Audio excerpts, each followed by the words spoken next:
압살롬과 다윗은 그 모양새가 아주 닮은 꼴입니다. 왜냐하면 이 압살롬도 이 사람들의 지지를 받을 만한 그런 조건을 갖추고 있는 사람이었고, 이 다윗도 많은 사람들이 지지할 수 있는 여러 가지 조건들을 갖추고 있는 사람들입니다.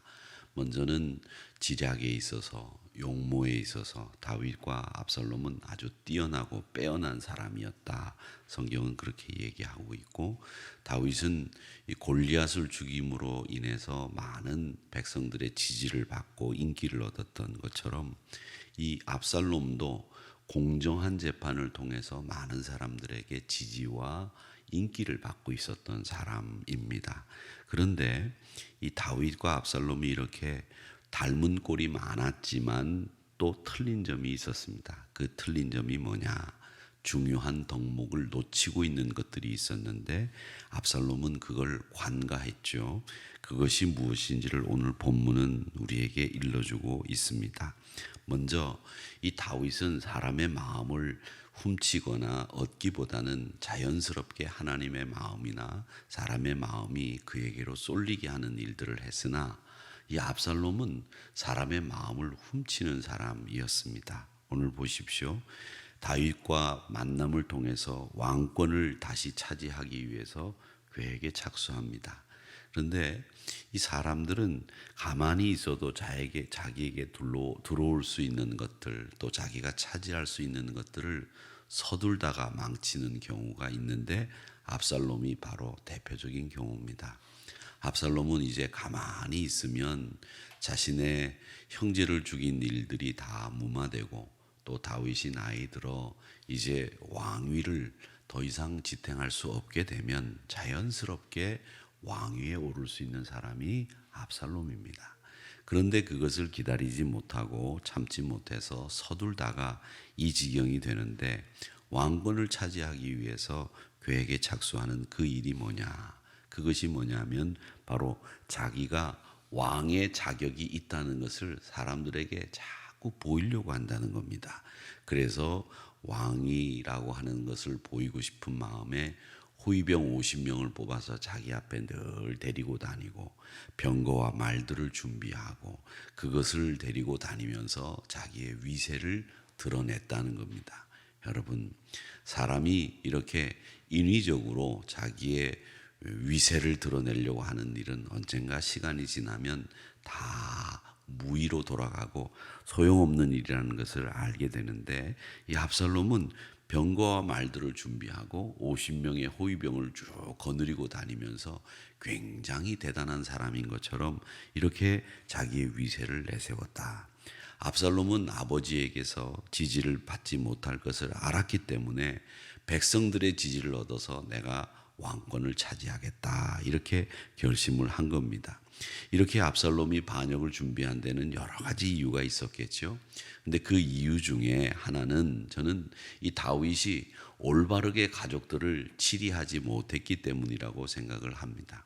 이 다윗이 항상 가족들 사이에서 흠흠하면서 넘어갔던 일들이 압살롬으로 하여금 반역을 저지르게 만들지 않았겠는가, 이렇게 보는데, 이 반역을 준비하면서 압살롬이 제일 먼저 한 일이 뭐냐?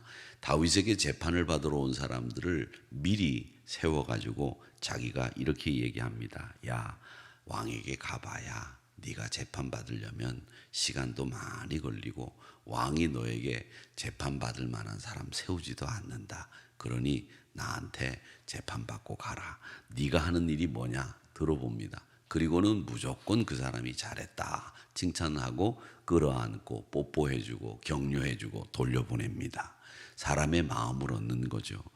진위 여부를 떠나서, 시시비비를 떠나서 재판에 네가 잘한 일이다, 이렇게 인정을 해주면서 압살롬은 항상 그 말을 들을 사람을 해결해 주지 않을 것처럼 다윗은 폄하하고 뒤에서 비난하고 자기가 재판을 정의롭게 이끌어갈 수 있는 사람인 양 이렇게 백성들의 마음을 훔치는 일을 했다라는 겁니다.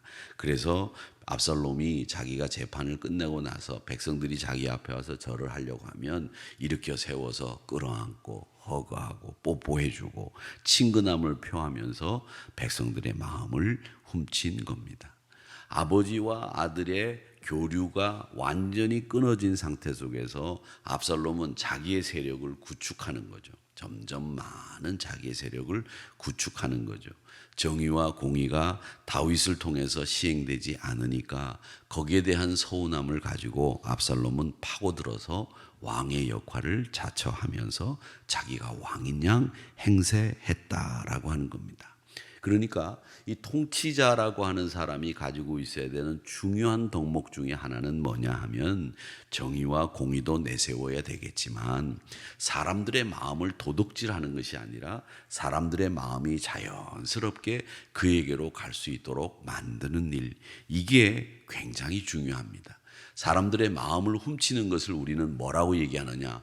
포퓰리즘이라고 얘기를 합니다. 백성들에게 돈 나눠주고 백성들의 마음을 얻게 하고, 이게 다 남미에 있는 좌파 정권들이 하는 일들이죠. 여러분, 진짜 좌파는 그렇게 하는 게 아니죠. 돈 나눠줘서 그건 좌파도 아니에요. 백성들의 마음을 얻게 해서 석유 파는 돈 가지고 백성들을 막 본퍼주고, 석유는 뭐 10원 20원에 판다고 하죠. 그래 놓고 나라가 망합니다. 직장이 없어지고 기업이 없어지고 나라가 망합니다. 그러면 나중에 그 퍼준 돈 뭐합니까? 쓰레기 되는 거죠. 여러분, 정말 필요한 것이 뭔지를 알아야 되는데, 이 포퓰리즘이라고 하는 것은 백성들에게 돈을 주고 환심을 사고 마음을 훔치는 일이기 때문에 나쁘다는 거예요. 사람들의 마음이 자연스럽게 가도록 만드는 게 중요한데, 지금 오늘 다윗과 압살롬을 통해서 제일 먼저 보는 것은 뭐냐? 사람의 마음을 훔치려고 하는 통치자는 결국 실패하더라 하는 거예요. 사람들의 마음이 자연스럽게 가고 그 사람들의 마음 속에 자리 잡는 사람이 돼야 된다. 시간이 지나면서 자꾸 기억이 남는 사람이 좋은 사람이지, 그때 환심을 사서 그때 사람들의 박수를 받는 것이 좋은 것처럼 생각할 수 있는데, 여러분, 그거 아닙니다. 그때 박수를 받기보다는 그때 차라리 욕을 먹더라도 시간이 지나고 난 뒤에 그 사람이 자꾸 생각나고 그 사람이 자꾸 마음에 끌리는 이런 사람이 좋은 사람인 거예요. 그러니까 이 다윗과 압살롬을 통해서 정말 좋은 사람은 사람의 마음을 훔치는 사람이 아니라 사람의 마음에 끌리게 하는 사람이다. 시간이 지나면서 점점 더 좋아지는 사람이 좋은 사람이다 라는 것을 이 다윗과 압살롬을 통해서 우리가 배우게 되는 거죠. 또 하나, 이 다윗과 압살롬의 차이에서 압살롬이 잘못하고 있는 것이 또 있었는데, 압살롬은 아주 간교하고 용이 주도한 사람입니다. 암논을 살해할 때도 그랬는데 왕위를 찬탈하기 위해서도 4년이나 용이 주도하게 준비를 합니다. 온갖 방법으로 백성들의 마음을 사고 지지를 얻는 기간이 4년이었어요. 아버지 다윗을 다시 속이고 계획을 합니다. 왕에게 찾아가서 내가 왕에게 서원하고 하나님 앞에 서원한 게 있는데, 그게 뭐냐? 이 헤브론이라고 하는 것은 이스라엘 백성들의 고향과 같은 곳이에요. 왜 우리가 왕이 되고 대통령이 되면 제일 먼저 현충원을 찾아가서 참배를 하고 거기 방명록에다가 글을 쓰잖아요. 그렇듯이 왕이 되는 사람들은 다 헤브론에 내려가고 베델에 올라가서 이 두 군데에서 사람들과 함께 만나고 또 하나님 앞에 예배드리는 일을, 제사를 드리는 일을 하는데, 내가 헤브론으로 내려가겠습니다. 그리고 헤브론을 내가 부흥시키고 헤브론을 편안하게 이끌겠습니다. 그렇게 이야기를 하니까 이 다윗이 9절에 보니까 뭐라고 이야기합니까? 왕이 그에게 이르되 평안히 가라 하니 그가 일어나 헤브론으로 가니라. 헤브론으로 내려갔습니다.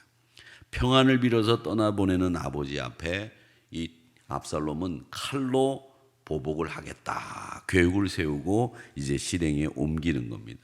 4년 동안 아버지에 대해서 왕권을 찬탈하고 아버지가 암논이 한 일에 대해서 제대로 시행하지 않았고, 또 아버지가 자기 형제들에게 한 일에 대해서 자꾸 마음속에 가지고 있었던 이런 마음을 가지고 복수하겠다. 그래서 이 복수하고자 하는 마음과 권력을 지향하는 그 마음 두 가지를 가지고 4년 동안 용의주도하게 준비를 해서 헤브론으로 내려가서 그는 경건을 위장한 채 복수를 꿈꾸는 일을 한다라고 하는 거죠. 여러분, 우리 사람들 마음속에 제일 나쁜 것들이 세 가지가 있습니다. 그게 뭐냐 하면 하나는 서운한 마음. 이 서운한 마음이 사람들에게 제일 나쁜 마음이에요. 사람들이 인간관계에서 가지면서 갖는 마음 중에 서운하다. 야, 서운하다. 쟤는 떡 2개 주는데 나는 떡 하나 주네. 이 서운함이 제일 나쁜 거예요. 그 다음에 또 하나가 있습니다. 그게 뭐냐? 억울함입니다. 야, 억울하다. 나는 열심히 일했는데 사람들이 나를 나쁘다 하네. 이 억울함.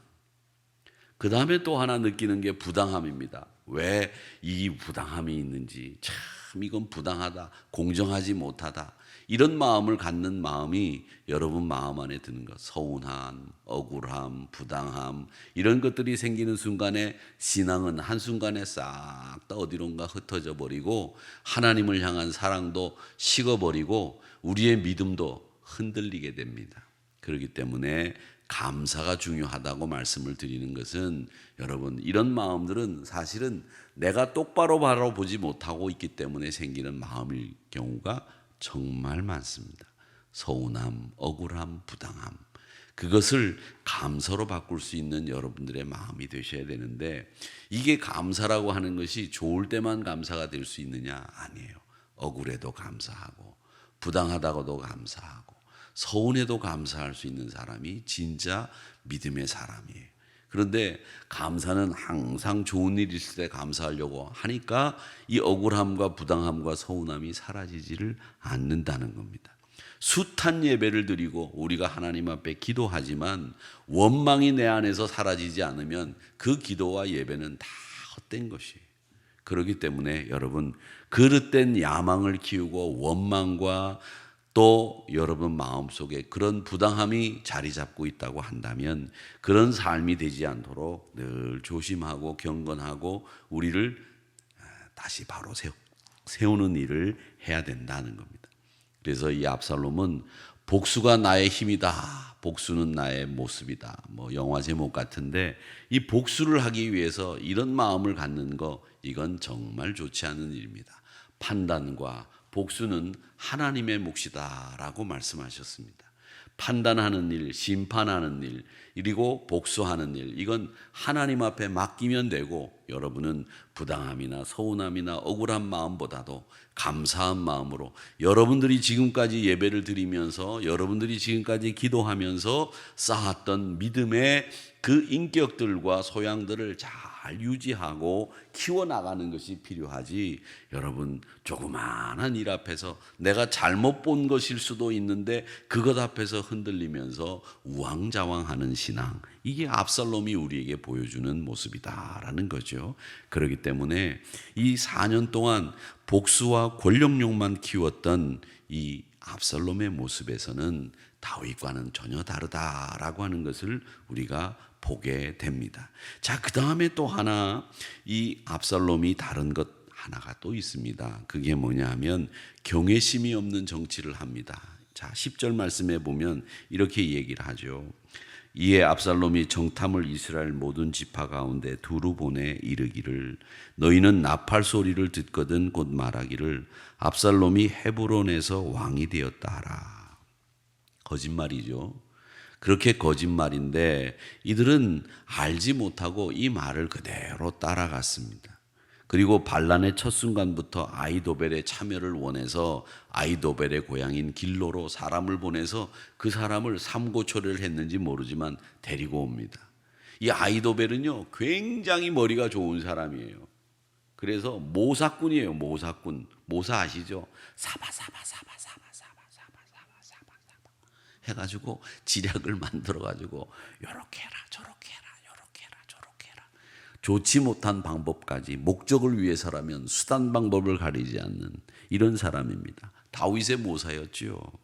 자신의 세력을 점차 넓혀가고 인기를 끌던 이 압살롬의 반란이 마치 기다렸다는 듯이 온 나라로 이제 확산이 돼가고 있습니다. 압살롬에게로 돌아오는 백성이 많아지죠. 점점.